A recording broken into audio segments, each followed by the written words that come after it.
Quem foi o rei Saul na Bíblia? Bem, a Bíblia está cheia de vitórias e grandes tragédias. E a história de Saul pode ser apenas a maior tragédia do Antigo Testamento. O rei Saul começou bem. Ele era um homem piedoso, mas a sua desobediência e ações erradas impossibilitaram o que poderia ter sido o plano de Deus para honrar Saul. A grande pergunta é: como alguém que está tão perto de Deus no início do seu reinado pode ter ficado fora do controle e dos planos de Deus? Para entender como as coisas na vida de Saul tornaram-se tão fora do controle, precisamos aprender algo sobre o propósito de Deus, e vamos aprender muito agora com a vida do rei Saul, o primeiro rei de Israel. Antes de continuar, não se esqueça de se inscrever no nosso canal para você não perder mais nenhuma história. O nome Saul, em hebraico, pronuncia Shaul, que significa o solicitado. Saul era filho de Quis, um membro da tribo de Benjamim. Saul era moreno por excelência e de boa aparência. Não havia ninguém mais bonito do que ele entre todos os israelitas. Quis, o pai de Saul, era rico e importante e possuía tradição militar. As escrituras declaram que entre os filhos de Israel não havia outro homem mais belo do que ele. Desde os ombros para cima sobressaía a todo o povo. Ele foi o escolhido de Deus para liderar a nação dispersa de Israel, a qual era naquele tempo uma coleção de tribos que não tinham um líder central, além de Deus, e nenhum governo formal. Após a liderança de Moisés e Josué, o povo de Israel passou a ter juízes, nomes conhecidos como Sansão, Débora, Eli, e naquele momento tinha como juiz o sacerdote e profeta Samuel. Samuel era o líder religioso de Israel, mas não o rei. De fato, Israel era livremente governada por juízes que presidiam disputas domésticas. Eles não estavam, no entanto, equipados para governar em tempos de guerra.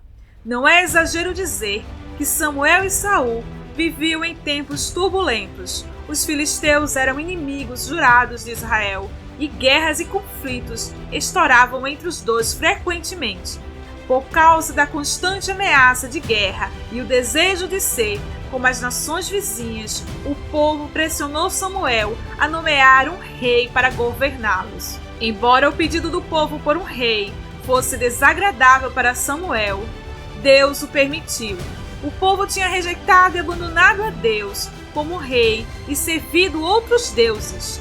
Deus disse a Samuel para ungir um rei, como o povo havia pedido, juntamente com uma advertência: agora, pois, atende a sua voz, porém, adverte-o somente a explicar-lhe qual será o direito do rei que houver de reinar sobre ele. Assim, tornou-se a tarefa de Samuel ungir um rei dentre o povo. Saul foi secretamente ungido como o primeiro rei de todas as tribos de Israel, antes de ser publicamente selecionado por um sorteio. O reinado de Saul sobre Israel começou pacificamente por volta de 1050 a.C., mas a paz não durou. Na primeira grande tarefa como rei, Saul se mostrou um excelente líder. Ele respondeu à chamada dos residentes da cidade de Jabes, situada pelos amonitas. Deus estava com Saul e seus soldados e livraram a cidade da agressão amonita. Com esta demonstração de competência, Saul ganhou o apoio da nação e foi bem aceito como rei. Ele foi bom o suficiente para solidificar o seu governo através da sua vitória em Jabes. Como parte do triunfo, ele foi novamente proclamado rei em Gilgal. Ele passou a liderar a nação através de outras vitórias militares, enquanto sua popularidade alcançou o seu auge. No entanto, uma série de erros muito sérios, começando com uma oferta de sacrifício não autorizada por Deus, iniciou então a queda de Saul e o seu reinado. Esse rei caiu no erro que destrói muitos homens poderosos. Ao invés de manter sua humildade diante de Deus como servo do povo, ele começou a se preocupar com sua própria posição e honra, quando deveria ter olhado sempre para a vontade de Deus como único padrão para as suas decisões. Saul baixou os seus olhos. Saul, como rei, tinha grandes responsabilidades nos aspectos civis e militares, mas não era o líder espiritual da nação. Em termos simples, Saul não tinha autorização divina para oferecer sacrifício a Deus. Mas, ansioso para buscar a ajuda de Deus, antes de entrar no campo de batalha, ele se precipitou e ofereceu um sacrifício sem autorização. Esse grave erro de presunção foi o começo do fim para o primeiro rei de Israel. Em não cumprir a ordem de Deus em uma outra batalha, foi o início para o declínio de Saul. Ele deixou de eliminar todos os amalequitas e seus rebanhos, como ordenado por Deus, desconsiderando uma ordem direta do Senhor. Ele poupou a vida do rei Agag, juntamente com alguns dos animais escolhidos daquele povo. Ele tentou encobrir sua transgressão, mentindo para Saul e, em essência, mentindo para Deus. Essa desobediência foi a gota d'água, pois Deus retiraria o seu espírito de Saul. A ruptura entre Deus e Saul é sem dúvida uma das mais tristes ocorrências das Escrituras. Embora fosse permitido a Saul servir o resto da sua vida como rei, ele foi atormentado por um espírito maligno que o perturbou e provocou ondas de loucura. Também foi covarde. A história de Davi e Golias demonstra a fé do jovem que se tornaria o segundo rei de Israel.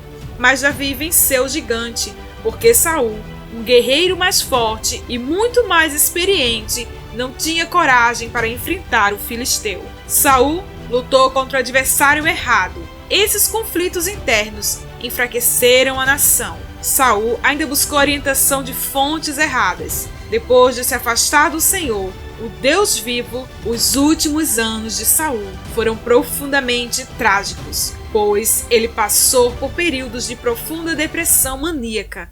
No entanto, foi Davi, um jovem trazido para a corte do rei, que se tornou uma influência calmante para o rei perturbado, ao tocar música que, temporariamente, restaurava sua sanidade. O rei aceitou Davi como um dos seus, mas tudo isso mudou quando Davi se tornou um bom líder militar, por seu próprio mérito, e Saul descobriu que Davi seria o herdeiro do seu trono. Isso o deixou furioso. Afinal, quem era a família do rei Saul?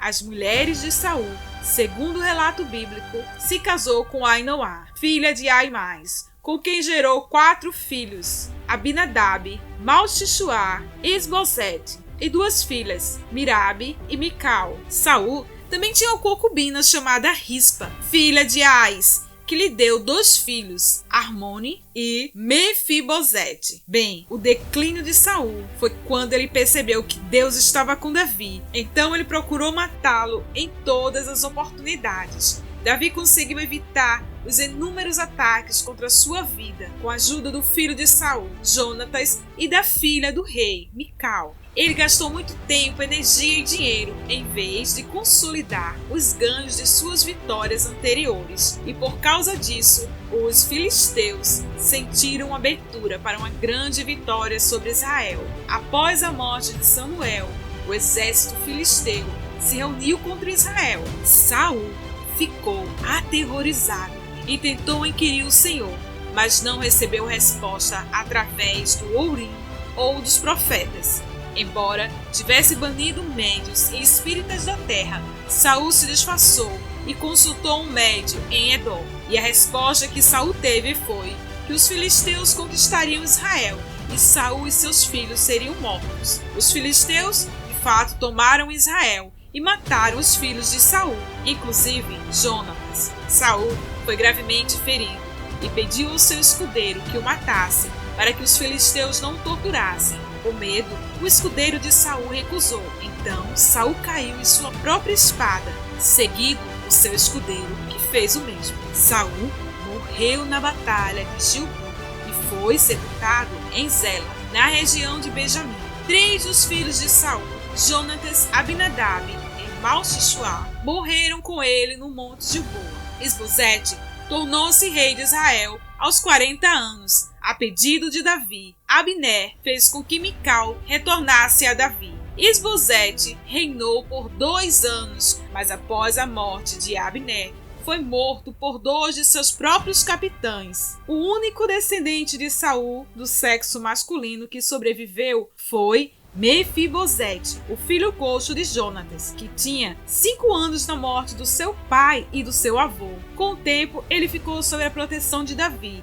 Mefibosete teve um filho pequeno, Miqueias, que teve 4 filhos e descendentes nomeados até a 9ª geração. Saul tinha condições para ser um excelente rei sobre Israel, mas faltou uma característica essencial: respeito para com Deus e sua vontade. Saul não foi humilde e nunca reconheceu seus erros, pedindo perdão a Deus. A lição é de que para sermos bem-sucedidos diante de Deus, precisamos cultivar a atitude que faltou em Saul: humildade e quebrantamento diante de Deus. Esta foi a história do primeiro rei de Israel, o rei segundo o coração de um povo. Eu espero ter ajudado para o seu crescimento e conhecimento com mais uma história bíblica. Se você gostou, deixe o seu like, compartilhe esse vídeo e ajude este ministério a crescer, e que Deus abençoe a sua vida poderosamente.